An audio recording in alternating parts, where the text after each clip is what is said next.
Hey there, good folks. Dr. Charlie here. Today's topic for our Charlie chats is can't versus won't. Cannot versus will not.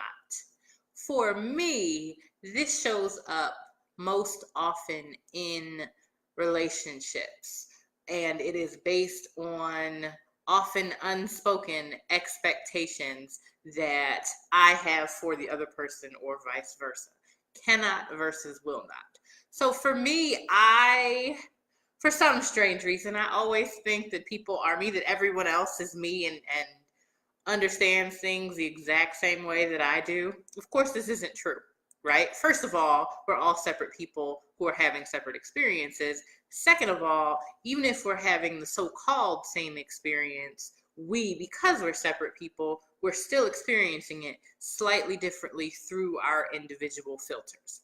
So distinguishing between what yourself is included in this, but again, it usually comes in interpersonal relationships, between what someone will not do, it's something they are able to do and just won't do it and just will not do it, or something they are unable to do, something they cannot do.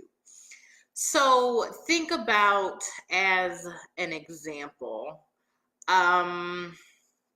being able to lift a 5-pound weight. It doesn't really matter what it is, what the 5 pounds is.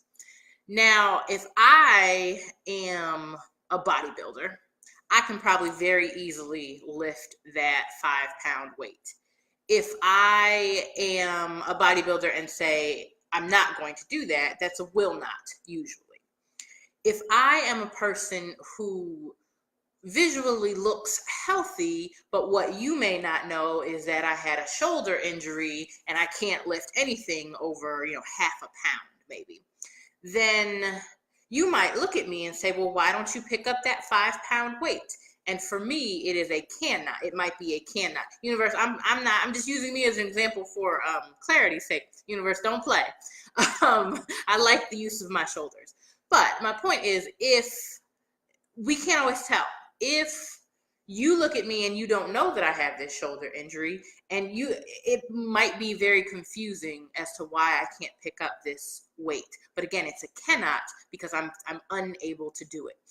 That's a physical example. There's also emotional examples and psychological examples where I might be thinking that a person understands the emotional complexity of a situation, and you know what? They may not understand that emotional complexity, and it may be a cannot. They may be responding in the way that they know how to respond instead of a will not, which of course my sort of self-righteous self thinks it's a will not, because again, I'm filtering through my own lenses and my own sense of understanding. Whereas I would bet that probably 8 or 9 times out of 10, math nerd, right? 8 or 9 times out of 10, the other person cannot. And it's just something that I didn't realize. So those are very distinct. It also cannot also elicits much more compassion from me than will not.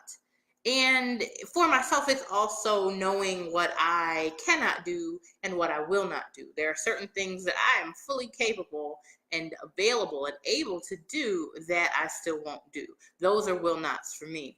You can think about this in terms of yourself and in terms of the relationships around you, especially if you're frustrated. If you're frustrated with another person, bring that back to yourself.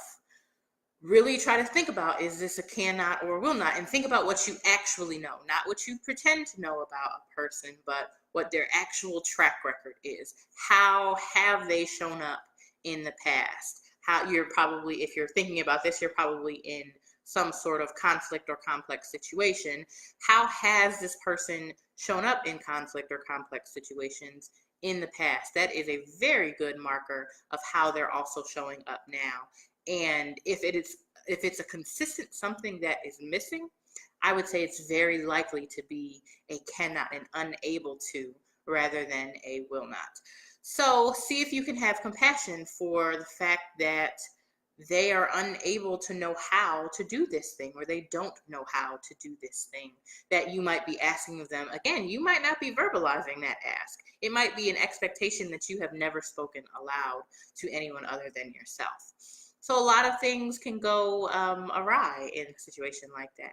So that's something to keep in mind, both for yourself. What can you do that you will not do, and what can you not actually do? And for your relationship with other, especially people, but we'll say other creatures, what is a cannot, what is a will not, and maybe you can try and see it from that perspective as well. All right, y'all, it's been great connecting today, and I hope to connect again soon. Take great care.